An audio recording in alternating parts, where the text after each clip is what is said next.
इस बिल की मुखालिफत में खड़ा हूं और मोहतरमा मैं आपको एक बात यहां पर ऐवान को बताना चाहूंगा कि जब हमने संविधान को बनाया था, जब बन रहा था संविधान, और उस वक्त में इस वक्त में कितनी गिरावट हो गई है ज़हनी तौर पर, अखलाकी तौर पर, तहजीबी तौर पर, दिमागी तौर पर, नफ्सियाती तौर पर। जब संविधान का प्रियम्बल बन रहा था अक्टूबर 17, 1949 को मैडम, तो उस वक्त के.एम. पाठक रुकन थे कॉन्स्टिट्यूंट असेंबली के। उन्होंने कहा था कि प्रियम्बल की शुरुआत भगवान के नाम से होगी या खुदा के नाम से होगी।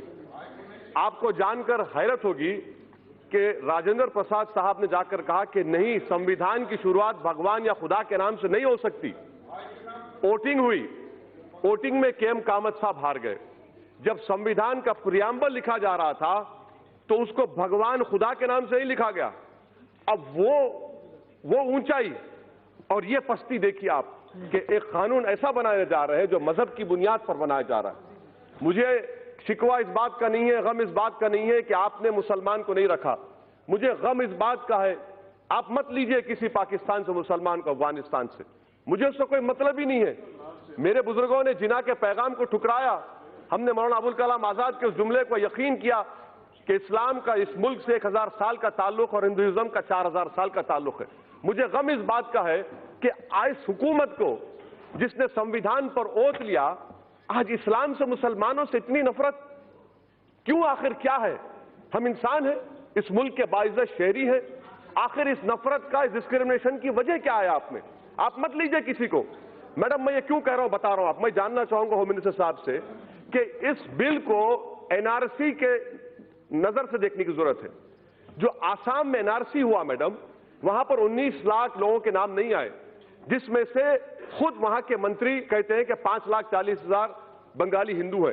मैं होम मिनिस्टर जानना चाह रहा हूं कि सेक्शन 5 के तहत, ये जो सेक्शन है ना मैडम, सेक्शन 6A के तहत जितने बंगाली हिंदू हैं उन पर जो मुकदमा चलेगा वो अबेट हो जाएगा। और किस पर मुकदमा चलेगा? फॉरेन सिविल से मुसलमानों पर। बताइए होम मिनिस्टर साहब, ये डिस्क्रिमिनेशन नहीं है? आर्टिकल 14 फेल का होता है, जहां पर मजहब आ जाता है, रीजनेबल क्लास वहां पर फेल हो जाता है। आप एनआरसी आसाम के 5,40,000 बंगाली हिंदुओं के लिए आप यह कानून बना रहे हैं। और जब एनआरसी हो जाएगा, अगर अमित शाह साहब का नाम नहीं आएगा और उन्हीं के पार्टी के किसी एक मुसलमान का नाम नहीं आएगा, तो सीएबी के जरिए अमित शाह का नाम आ जाएगा, मुसलमान का नाम नहीं आएगा। यह इनकी साजिश है कि स्टेटलेस बनाना मुसलमानों को। और मैडम मैं इसकी मजम्मत करता हूं। हमारा हाल आप यह करके रख दी है कि तूफान में, किश्ती में, तासुबियत की, फिरका परस्ती के एक तूफान में बगैर मल्लाह के हमको किश्ती में डालकर छोड़कर साहिल पर बैठकर सब तमाशा देख रहे हैं। मगर याद रखो, ये तमाशा देखने वालों, ये कश्ती साहिल को पहुंचेगी और इंशाअल्लाह ताला हम कश्ती जलाकर जमहूरी अंदाज में अपने हक को हासिल करेंगे। ये ऐवान को समझने की जरूरत है। तीसरी बात मैडम जो मैं आपके सामने रखना चाहूंगा कि PoK, sir PoK, home minister साहब अब यह क्यों भूल जाते हैं कि 1/3 एरिया हिंदुस्तान का चीन में है? आप डर रहे हैं क्योंकि कल अगर दलाई लामा मर जाएंगे, नया दलाई लामा आएगा, तो आप उसके लिए रोक रहे हैं। क्या तिब्बत के लोगों में मुसलमान नहीं है? क्यों नहीं देते आप दलाई लामा? आप इंतजार कर रहे हैं। मैडम यही तो हम पूछ रहे हैं, चीन के बारे में क्यों नहीं रखते आप? क्यों डर रहे चीन से आप? 1/3 एरिया चीन, भारत का चीन में है। और खुद होम मिनिस्टर ने कहा था एक्साइज चीन पर नहीं छोड़ेंगे, आज आप छोड़ दिए। इतना क्यों डरते चीन से आप? चौथी बात मैडम, क्या हमारे होम मिनिस्टर साहब जानते हैं टाइगर सिद्दीकी कौन था?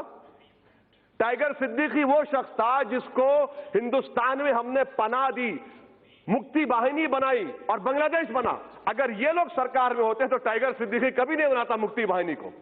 और भाई पांचवी बात मैडम, अफगानिस्तान की बात कर रहे हैं। यकीनन आप जानते हैं तालिबान आएगा।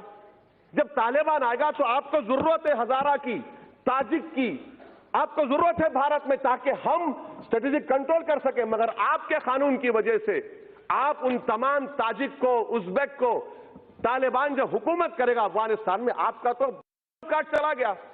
ये आपकी सोच है, ये आपका विजन है। मुझे उम्मीद नहीं थी कि इतना बड़ा ब्लंडर स्ट्रेटेजिक सिक्योरिटी के एंगल से आप लोग करेंगे।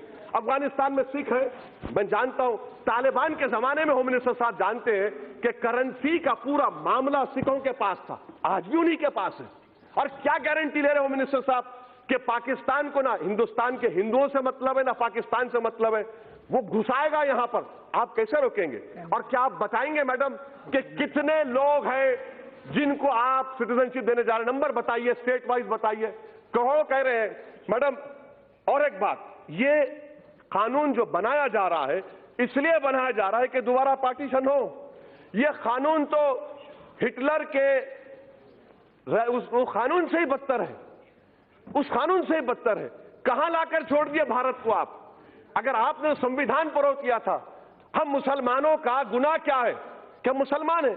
मुझे पाकिस्तान से मत लीजिए, अफगानिस्तान से मत लीजिए, मगर इस्लाम के ताल्लुक से, मुसलमानों के ताल्लुक से इस ऐवान को सोचना पड़ेगा। आप जो मैसेज दे रहे हैं, आपकी वजह से पॉलिटिकल मार्जिनाइजेशन हो गया मुसलमानों का। आप तो उनको दबा रहे हैं, उनके सीने पर पैर रखकर आप कह रहे हैं कि अब तू इस मुल्क का बाइज़्ज़त शहरी नहीं बल्कि तो स्टेटलेस बनाया जाएगा। इसीलिए मैं कह रहा हूं मैडम कि ये एक पार्टीशन होने जा रहा है। मैडम, मैं आपको कहना चाह रहा हूं, अंग्रेजी में कहावत है कि those who do not learn from history are condemned to be repeated. Sri Lanka के 10 लाख तमिलियंस मद्रास में, तमिलनाडु में हिंदू नहीं है क्या? खत्म करो। नेपाल में मधेसी नहीं, हिंदू नहीं है, बताइए। अच्छा मैडम, ये होम मिनिस्टर साहब बता दीजिए कि म्यांमार में चिन, काचिन, अरहकान, अरे चंद साल तक ऑल इंडिया रेडियो पर काचिन का रेडियो सर्विस चलता था। ये चिन लोग क्रिश्चियन है म्यांमार के। आप इंतजार कर रहे हैं, क्या इंतजार कर रहे हैं? कौन सा स्ट्रेटेजी आपकी? हर एतबार से फेलियर साबित होगा मैडम। इसीलिए मैं इस बिल की मुखालिफत करता हूं। ये हिंदुस्तान के संविधान के खिलाफ है और ये उन लोगों की तौहीन है जिन्होंने इस मुल्क को आजाद करवाया था। सन 57 की जंग आजादी हो या 1910 में। महात्मा गांधी कैसे महात्मा बने मालूम मैडम? उन्होंने साउथ अफ्रीका के नेशनल रजिस्टर कार्ड को फाड़ दिया था।